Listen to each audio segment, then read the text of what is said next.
Alléluia, Alléluia. Bien-aimés, nous vous saluons dans le nom puissant de notre Seigneur Jésus-Christ. Soyez bénis au nom du Père et du Fils et du Saint-Esprit.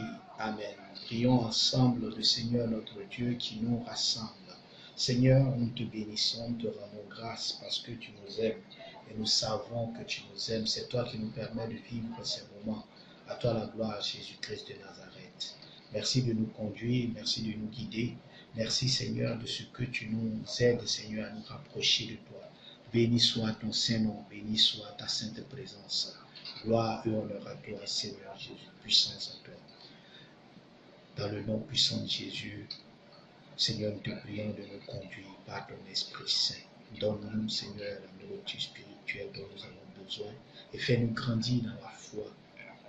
À toi la gloire, Seigneur, notre Père, qui es aux cieux, que ton nom soit sanctifié, que ton règne vienne, que ta volonté soit faite sur la terre comme au ciel. Donne-nous aujourd'hui notre pain de ce jour. Pardonne-nous nos offenses comme nous pardonnons aussi à ceux qui nous ont offensés.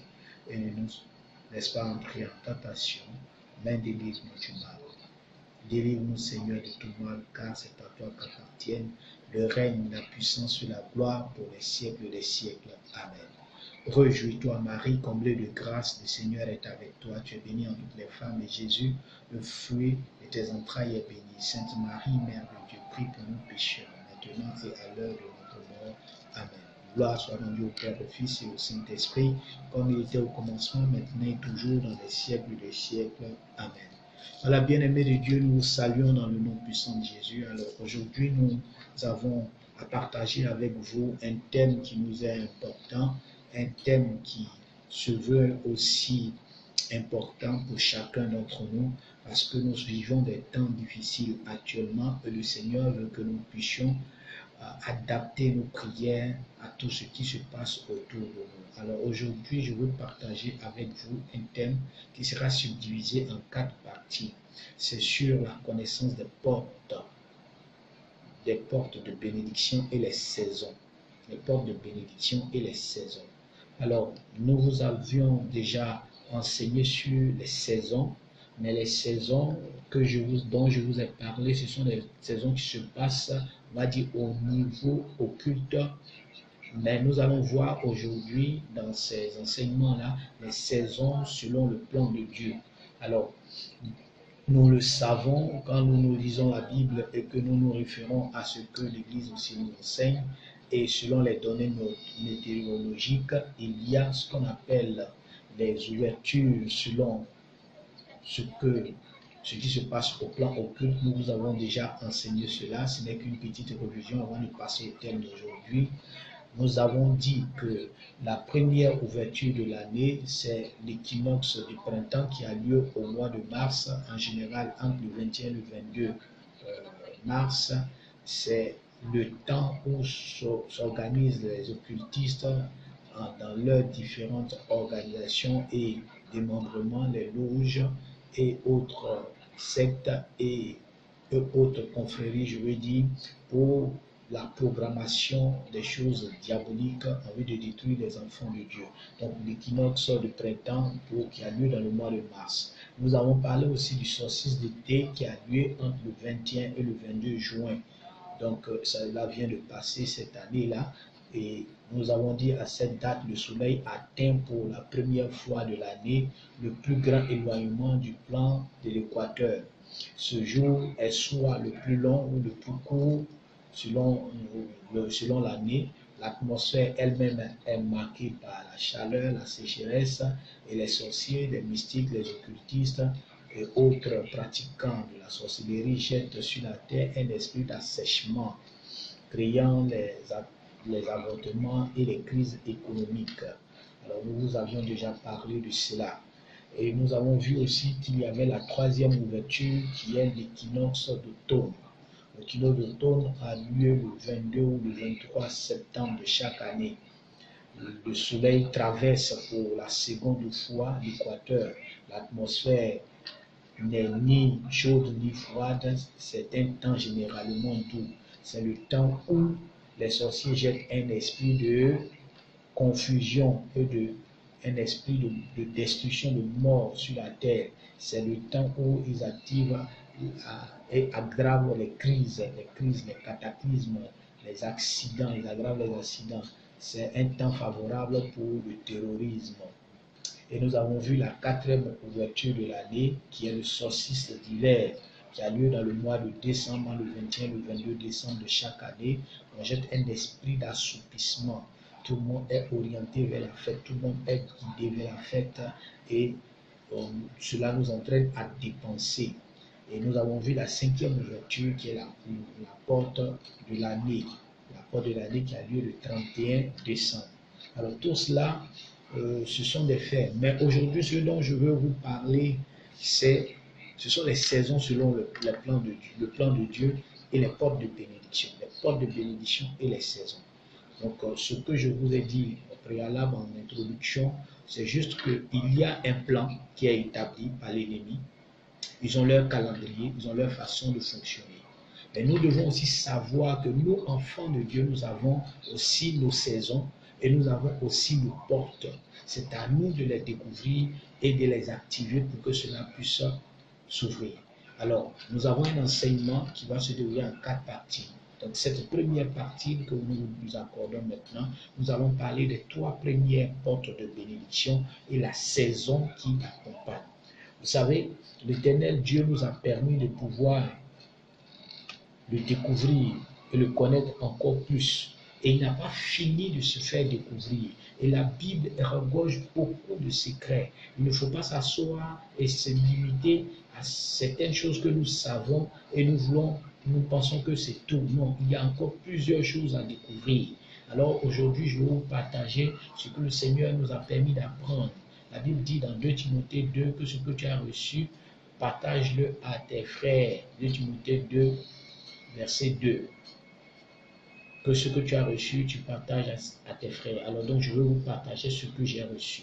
Je vais vous donner 4 types d'enseignements. Donc, vous allez vous abonner sur notre chaîne pour suivre les 4 enseignements. Quand nous lisons la Bible dans Genèse chapitre 49, nous voyons les 12 fils de Jacob. Jacob a eu plusieurs enfants, mais il a eu 12 fils, 12 garçons. Et de ces 12 fils découlent les 12 tribus d'Israël. Et de ces 12 tribus d'Israël, en réalité, découlent les 12 mois de l'année. Alors, donc, nous allons ici définir chaque année qui va avec la porte de bénédiction, mais aussi la saison qui va avec. C'est ainsi qu'il faut comprendre que dans l'année, il y a 12 portes. Et nous pouvons voir ces 12 portes-là dans Deutéronome à partir du chapitre 28. Lorsque vous prenez la Bible de Deutéronome chapitre 28, à partir du verset 1 à 14, vous avez les 12 portes de bénédiction. À partir du verset 15 jusqu'à la fin, vous avez du verset 15 jusqu'au verset 68, vous avez les 72 portes de malédiction. Deutéronome 28 comprend 68 versets. Et de ces 68 versets, il y a 12 portes de bénédiction et il y a 72 portes de malédiction. Sachez que spirituellement, une porte de bénédiction peut fermer 6 portes de malédiction. Mais une seule porte de malédiction ouverte entraîne encore 6 autres portes qui s'ouvrent. Donc, activez, demandez la porte aux portes de bénédiction de s'ouvrir pour vous et pour votre famille. C'est pourquoi nous voulons aujourd'hui nous enseigner sur ces 12 portes de bénédiction. Nous commençons dans cette première partie avec les 3 premières portes de bénédiction. Genèse chapitre 49, versets 3 et 4. La Bible dit: Ruben, tu es mon premier-né, ma vigueur et les prémices de ma virilité, débordant d'énergie, débordant de puissance. Ne déborde pas comme les eaux qui bouillonnent. Puisque tu es monté sur la couche de ton père, tu as alors profané le lit sur lequel je suis. Il s'agit ici du premier fils de Jacob, Ruben, qui marque le premier mois de l'année, le mois de janvier. Le mois de janvier est un mois très dur et très difficile, parce que tout ce qui est premier, considéré comme prémisse, est prisé par le monde occulte. Donc, que vous soyez premier-né, que vous soyez premier de quelque chose, sachez que vous êtes une prémisse. Et ici, c'est une prémisse. Le mois aussi de janvier est une prémisse. Sur le plan occulte, cela est important.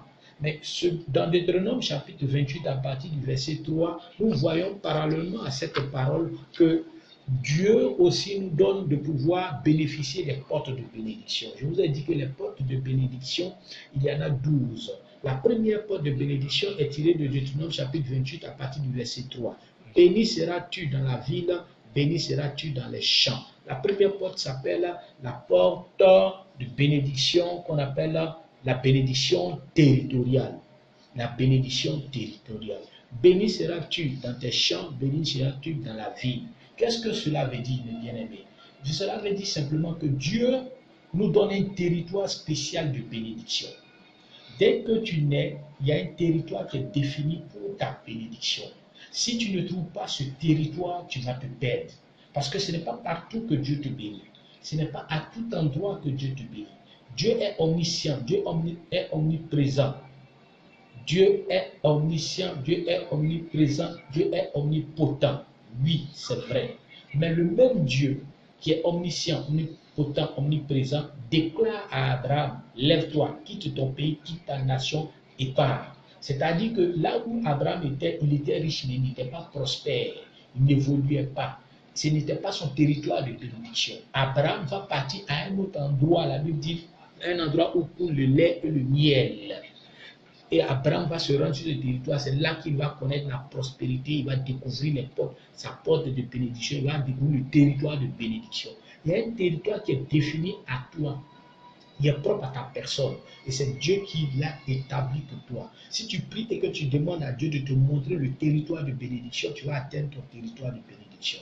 Alors bien aimé, demande au Seigneur de te montrer le territoire. Et ce territoire-là est cyclique. Chaque année, Dieu te permet d'ouvrir la porte de la bénédiction territoriale. Chaque année, tu dois découvrir quel est le territoire où tu dois aller pour rentrer dans ta bénédiction.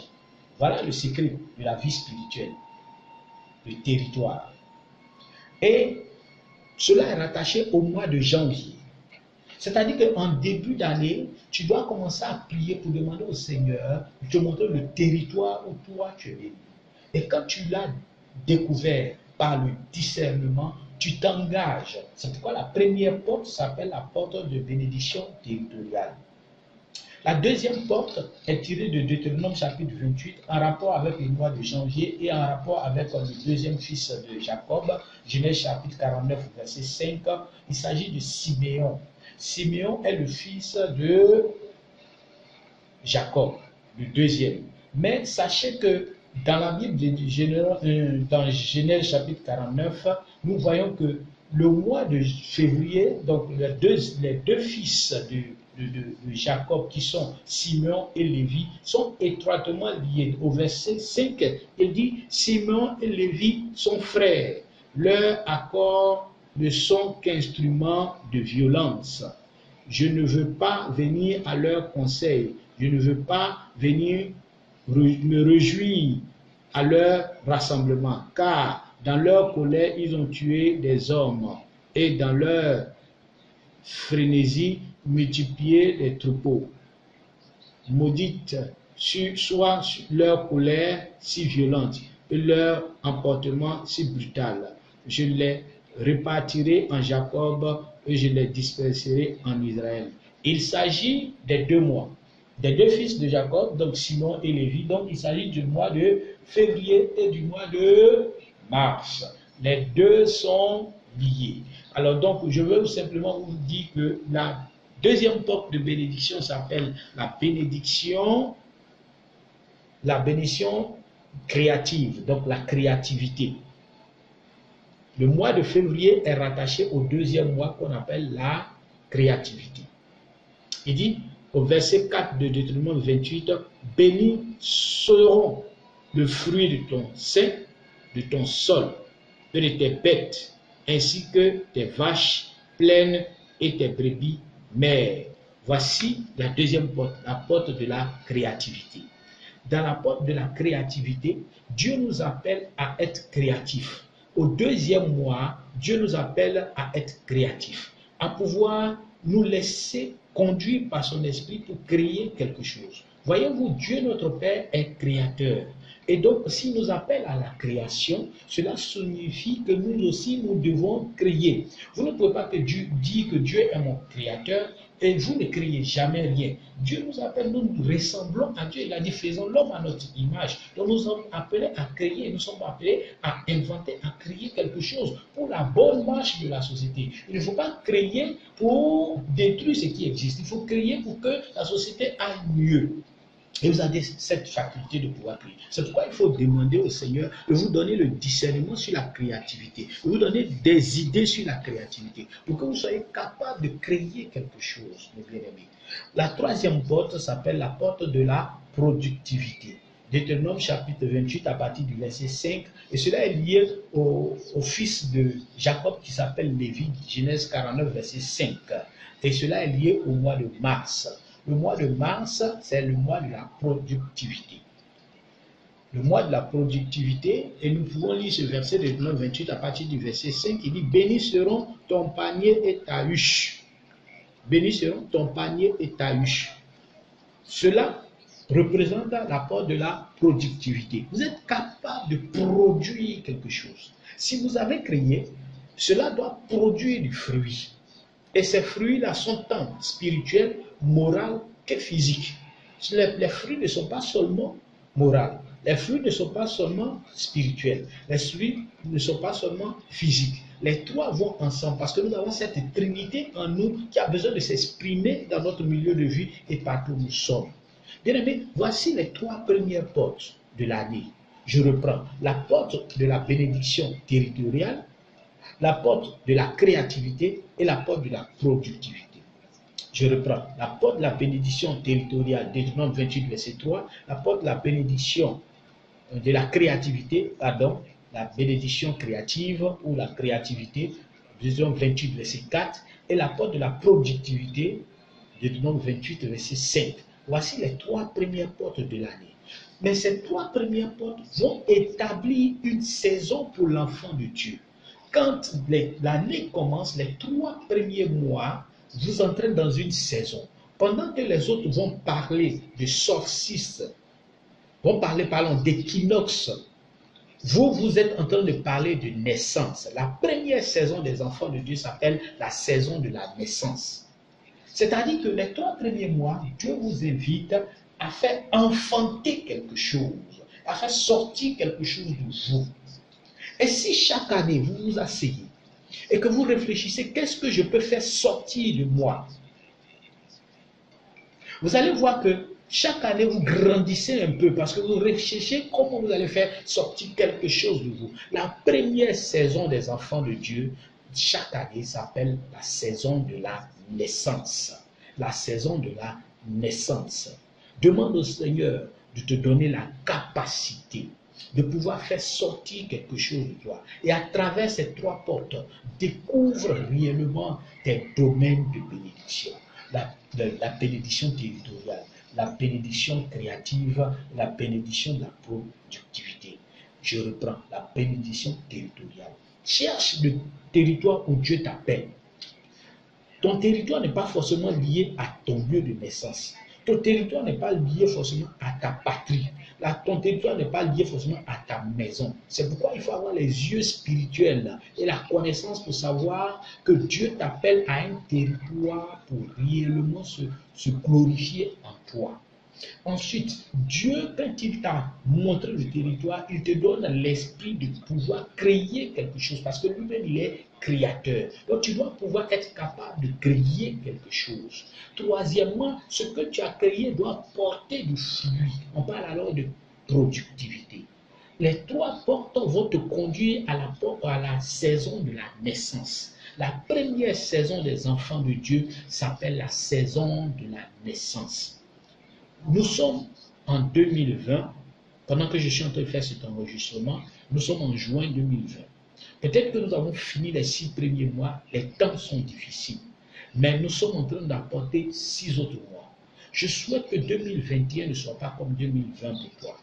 Alors, tu vas commencer à te préparer à prier pour rentrer véritablement dans tes grâces et demander au Seigneur de te montrer comment est-ce que tu peux posséder ces trois portes pour l'année 2021. et que la saison de la naissance soit effective pour toi. Si tu commences dès maintenant à prendre connaissance de cela et à prier réellement, bien-aimé, tu vas rentrer dans tes grâces au nom de Jésus-Christ. C'est pourquoi je t'invite à prier réellement, à demander au Seigneur de te montrer ces choses. Quel est ton territoire de bénédiction pour 2021? Quel est ton territoire de bénédiction pour 2021? Demande déjà le discernement. Quelles sont les créativités? Quelle créativité tu peux faire? Comment tu peux créer quelque chose pour la bonne marche de ton environnement, pour rendre service à ton environnement, aux personnes qui sont autour de toi, aux personnes que tu rencontres? Qu'est-ce que tu peux apporter dans la société? Crée quelque chose. Et après, maintenant, tu vas passer à la productivité. Ce que tu as créé doit pouvoir produire quelque chose, non pas pour toi, mais produire pour qu'on glorifie le nom de Dieu à travers toi. Quand vous faites quelque chose, ne pensez pas tout de suite au gain. Pensez au service que vous apportez autour de vous. Donc, produisez, ce que vous avez créé doit porter du fruit. On doit pouvoir témoigner de Dieu à travers ce que vous avez créé. Bien-aimés, voici ces 3 premières portes que le Seigneur nous permet de pouvoir découvrir. Rendons grâce à Dieu pour cela et prie pour que la naissance spirituelle soit effective pour toi en 2021. Parce que les choses doivent changer et les chrétiens doivent changer leur manière de prier et de penser. Que Dieu te bénisse, que Dieu te garde, que Dieu élève son nom en toi. Merci de pouvoir suivre nos vidéos et merci de vous abonner à notre chaîne. Vous allez suivre la deuxième partie. Vous pouvez déjà demander la deuxième partie qui sera bientôt en ligne. Que Dieu vous bénisse, que Dieu vous garde. Nous rendons grâce à Dieu. Prions ensemble. Seigneur, nous te prions, toi qui es Dieu vivant, répands sur nous ta grâce et ta faveur. Répands sur tes enfants ta grâce, ta faveur et ta bénédiction. Et permets, Seigneur Dieu Tout-Puissant, que nous puissions connaître les portes de nos territoires, les territoires où tu veux, Seigneur, t'exprimer. Tu veux nous montrer que tu nous bénis. Seigneur Dieu Tout-Puissant, montre-nous les bénédictions territoriales. Montre-nous, Seigneur, les lieux où nous sommes appelés à exprimer ta bénédiction. Seigneur, tu ne nous as pas appelés dans le hasard. Tu ne nous as pas appelés pour subir. Tu nous as appelés pour que nous soyons des témoins. C'est pourquoi je prie pour que tu puisses montrer à chacun d'entre nous son lieu de bénédiction, son territoire de bénédiction.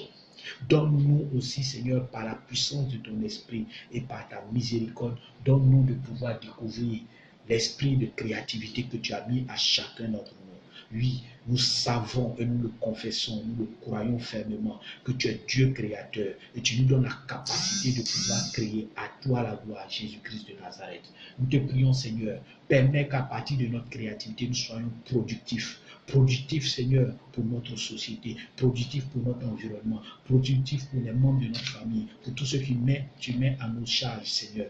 De bénissons de rendons grâce. Et Seigneur, ce que nous puissions naître spirituellement au cours de cette année que tu nous donnes, au cours de ce temps que tu nous donnes. À toi la gloire, béni sois-tu. Que par l'intercession de la Vierge Marie, nous puissions découvrir tes merveilles dans nos vies, toi qui es vivant, pour les siècles des siècles. Amen. Alors bien-aimés, nous vous bénissons. Nous bénissons le nom du Seigneur dans vos vies et nous rendons grâce à Dieu pour vos différentes vies. Merci pour tout. Que Dieu vous bénisse, que Dieu vous garde. Amen.